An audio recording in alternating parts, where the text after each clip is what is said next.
au-delà des nominations mais dafa mel ni am na lu ñu woowee conseil national de la régulation des médias. te mu soxal ñu. lan la ci nguur gi jublu. lan la ñuy réguler lan moo xaw ci secteur médiatique bi. loolu defe naa war nañ ci ñëw ci biir waxtaan wi bu ko defee point par point yéen ñi ñuy seetaan. ñu daat koy faram-fàccee comme chaque mercredi. bu ñu fi toogee maak Abdoulaye Ndiaye lu jëm ci conseil des ministres ñu daal di leen koy leeral ba mu leer alors Abdoulaye defe naa grand point yi ci li ñuy dikk point par point su ko defee ñu daal di koy li nga xamante ne mooy dañ koy jéem a faram-fàccee point boobu na boo ci mënee di kàddu su ko defee ma daal di koy xaw a tas tuuti ngir ñu ñuy seetaan ñu mën a comprendre contexte bi ak li nga xamante ni moom moo ko tax a jóg. dañuy ñëw d'abord ci conseil bi tamit premier ministre loolu président moo jeexal. dañuy rek jël premier ministre ñëw nañ ci communication monsieur le premier ministre ne moom nag daal nay ñëw ci ay points yu am solo. mooy supervision des campagnes agricoles premier ministre nag mi ngi fàttali. ci tournée bi nga xamante ni na ko effectué ci bassin arachidier bi. ngir apprécier li nga xam ne moo di état d'avancement du dispositif de commercialisation de l'arachide et de mesurer l'efficacité l'effectivité des orientations arrêtées par le gouvernement. Cette mission a permis de faire des échanges directs avec les acteurs, producteurs, opérateurs économiques, huiliers, industriels, transporteurs, banquiers, collectivités territoriales et services techniques. Services techniques voilà donc les services techniques de l'État, j'y arrive, et d'identifier les contraintes opérationnelles persistantes afférentes donc aux aspects du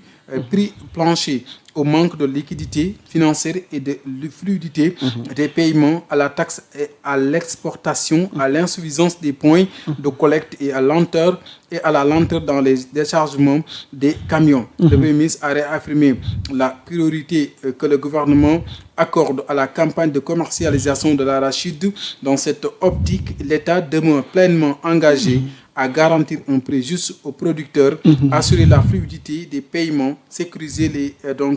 circuits de collecte et de transport, protéger les installations industrielles et veiller à l'application rigoureuse des décisions issues des conseils interministériels dédiés. Le Premier ministre a souligné les mesures arrêtées par le gouvernement dans ce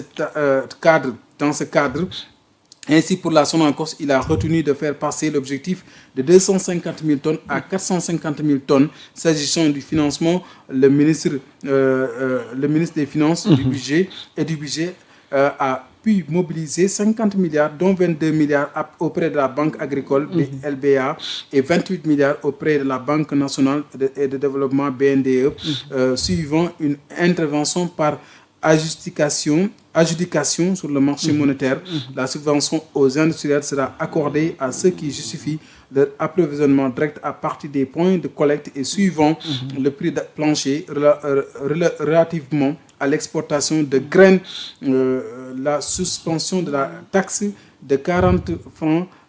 par kilogramme est conditionnée à la justification de l'approvisionnement exclusif par les opérateurs exportateurs au point de collecte, exportateurs au point de collecte agréé. Le Premier ministre a également demandé de veiller à l'installation et au fonctionnement effectif des points de collecte agrégés et de mobiliser tous les moyens disponibles pour mettre un terme à l'approvisionnement des OPS par des circuits parallèles. Il préconise la révision de la politique de la filière. À cet effet, un comité sera mis en place pour formuler des propositions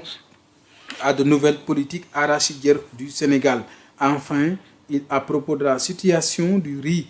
produit dans le nord du pays, le Premier ministre a demandé au ministre chargé du commerce de lui présenter un plan d'action opérationnel et structuré pour le déstockage et la commercialisation. ci tënk mooy Elimane jawriñ ji ginnaaw ba mu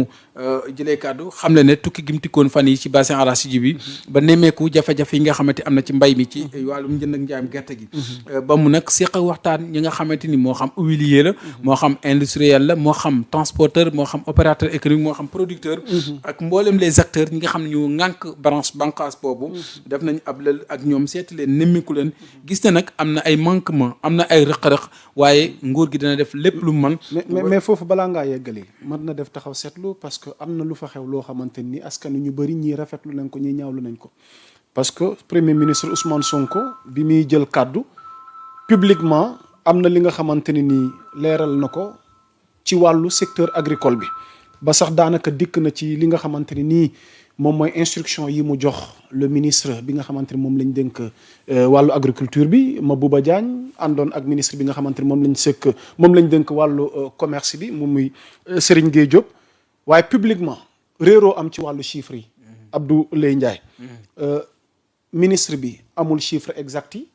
Ousmane Sonko gàgganti ko ci public bi par rapport ak chiffres yooyu noonu mais li ci gën a am solo par rapport ak information bi nga xamante ni Abdoulaye mën nañ ci def taxaw seetlu donte conseil des ministres peut-être indiwul ci ay précisions parce que encore une fois il faut comprendre que ni cette campagne maanaam arachidière là surtout ci wàllu gerte gi bu ci échec amee dina indil jafe-jafe nouveau régime gi parce que il y a un projet qui est là li ñuy viser au Sénégal au-delà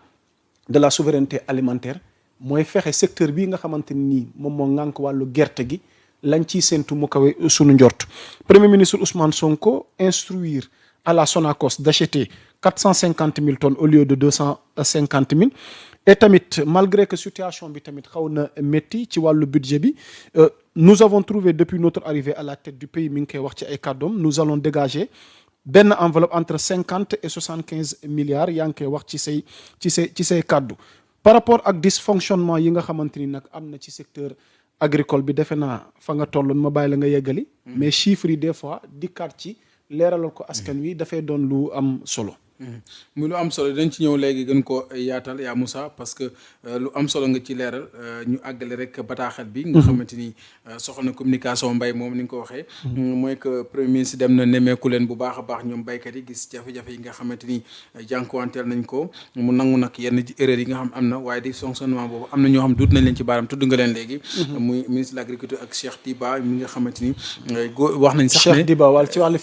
finance parce que jàpp nañ ne sax dinañ yokk léegi li nga xam ne Sonacos doo ko doon jënd 250 000 ba 450 000 tonnes. exactement mu nekk loo xamante ni ay mesures de lu ñu jël ak li nga xamante moo di kon ñi doon def point de collecte ba pare dem am agrément ba pare wóoyu bëtiku dem ci marché luuma yi loolu day jeex tàkk maanaam képp koo xam da nga agréé dafa am surveillance boo xam dina am ci ñoom ngir nag njënd meeg njaam mi dara bañ ci gàllu gosé kon daal ci tënk mooy yërimaane jawriñ ji moom dem ga mu dem foofee tax na mu xam dëgg-dëgg yan matuwaay la si war a mën a jël ba gunge baykat yi gunge ouvrier yi mboolem ñi nekk secteur bi bay xam ne sax na lu jëm ci wàllum koppar yooyu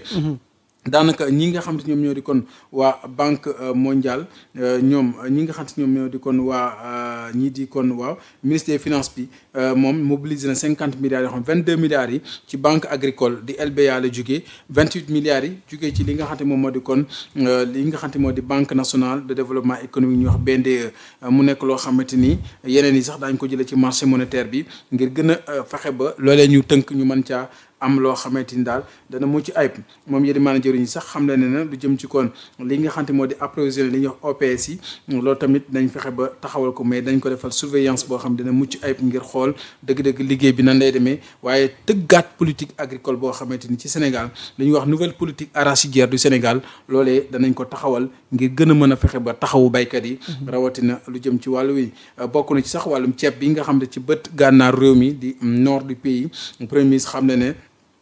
mi ngi sàkku ci jëwriñ yi ñu dénk wàllum njënd ak njaay mu jëmmalal ko ab plan boo xamante ne opérationnel structuré ngir nag lu jëm ci wàllum dalluwaay loolee ñuy produire ak it nañ koy jënd ak a jaayee loolee nekk loo xamante ni dana fës bu baax a baax mu nekk yenn point yoo xam ne yaa Moussa jëm na ci orientation gouvernementale pour la régulation entre l'industrie ak le commerce premier ministre bi tamit constaté na que secteur industriel bi am na ay jafe-jafe am na ay défis yoo xamante ni faible productivité am na ci ak déficit ci wàllum infrastructure kon faiblesse boobee am ci wàllum innovation ci yokkute ak inadaptation boobee ci wàllum fiscalité bi nga xamante ni daal fës na ak concurrence déloyale bi tax na moom situation boobee mu jàpp ne situation des importations bi am ci li ñuy wax marqué par un afflux massif de produits finis plus compétitifs tax na daal concurrence directe bi jëm ci wàllum production locale boobee daanaka nekk loo xamante ni am na ay jafe-jafe muy sàkku rek kon ci noonee ministre bi ak secrétaire général du gouvernement lëkkaloo ak ministère yi nekk ci secteur yi soxal loolee ñu veillé ci respect orientation yi maanaam sàmmonte orientation yi nga xamante définir nañ ko ci cadre bi ngir nag jëmmal tamit loo xamante ni ci liggéey boobee dara du ca gàllu góosee ba mu jaar yoon yeneen communication yaa Moussa ci ministre yi nga xam ne jël nañ ko fa laataa ñuy tënk këyit gi jeex na daanaka ministre de l'enseignement supérieur bi ñu dénk wàllum njàng mu kaw mi. exactement ak recherche ak innovation def na ab communication ci efficacité interne jëmale ko ci li nga xam ne moo di des cycles de licence et de master au sein des universités publiques. exactement ministre bi tamit waxtu na ci lu ci jëm waaye ministre bu jeunesse bi ak sport tamit présenté na communication jëmale ko ci programme d'éducation des athlètes et la stratégie antidopage des Jeux olympiques de la jeunesse loolu tamit wax na ci. maanaam lu jëm ci daawkat yi di athlètes yi ak la ñu war a taxawal ba xeex lu jëm ci wàllum lu yokk sa ci yu ni mel di wàllum dopage. ñu taxaw ca. ministre bi yor industrie ak commerce def na communication ci situation bu marché bi ak commercialisation des denrées agricoles alimentaires loolu it ñëw na ci wàllum jafe-jafe ci wàllum yenn jëfandikoo ñam yi nekk ci jaba yi. ci jeexal nag texte yi nga xamante ni dafa laal ak yoon. ñu war koo tënk ñu wax texte législatif ak réglementaire. conseil bi examiné na adopté tamit projet de loi jëm ci création et fixant des règles d'organisation et de fonctionnement du conseil national de régulation des médias autant pour moi di CNRM xam nga bi waxoon nañ ko fi ci ay jamono. mu nekk loo xam ne kon bokk na ci li ñu adopté beneen mesure individuelle bokk na ci président de la République jël na ay décisions yu jëm ci lii mooy titre de la présidence de la République. waaw léegi rek am na ku ma ko doon laaj. waaw ne ma ñan lañ falak ñan lañ folli xam nga conseil des ministres tamit. occasion la pour nga xool. ndax am nga promotion. waaye occasion la tamit pour nga xool ndax folliw ñu la ci département gi ñu la teg. Abdoulaye. waaw kan lañ yéegal ak kan lañ wàccee. fan lañ koy tàmbalee. bokk na ci communication texte yi nga xam ne jël nañ ko ci. kii nga xam ne moo di monsieur Moustapha Djité. di magistrat matricule de solde numéro 602 388 E nommé nañ ko directeur général bu autorité de régulation et de la commande publique di ARCOP moom moo ko jiite léegi. waaw donc ARCOP a un nouveau DG. am na un nouveau DG. fàttaliwaatal tur bi. mu ngi tudd moom monsieur Moustapha Djité. ok waaw moom moo fa nekk. léegi ñu ne kii nga xamante moom moo di kon ministère de l'enseignement supérieur ci recherche ak innovation monsieur Mababa Diagne. professeur titulaire la matricule de solde numéro 106 014D. moom nag nommé nañ ko recteur bu université Amadou Mahtar Mbow mu wutu fa professeur Ibrahima Cissé admis à faire valoir ses droits à une pension de retraite maanaam moom liggéeyal na nguur ba nguur ne ko demal nguuru ji sa kër maanaam dallu ji di retraite mu des monsieur Papa Diop. professeur d'informatique matricule de solde numéro 720 793D. nommé nañ ko directeur du centre des réseaux et systèmes d'information au ministère de l'enseignement supérieur et de la recherche et de l'innovation mu wutu fa monsieur Seydina Moussa Ndiaye. monsieur Chérif Saloum Diatta enseignant-chercheur matricule de solde numéro 107 451H. nommé nañ ko président du conseil d'administration de l'autorité nationale d'assurance qualité de l'enseignement supérieur wutu fa monsieur Amadou Sadio. kii di monsieur Mouhamadou Moustapha Sarr di enseignant-chercheur matricule de solde numéro 108 837C. nommé nañ ko directeur de l'Institut supérieur bu enseignement professionnel bu Diamniadio mu wutu fa madame Mbose Ndiaye Guèye. Marie Rose Khady Fatou Faye di secrétaire d'État ci wetu premier ministre yore lu jëm ci wàllum jëflanteeg institution yi ak mboolem lu jëm ci cadre gouvernement bi.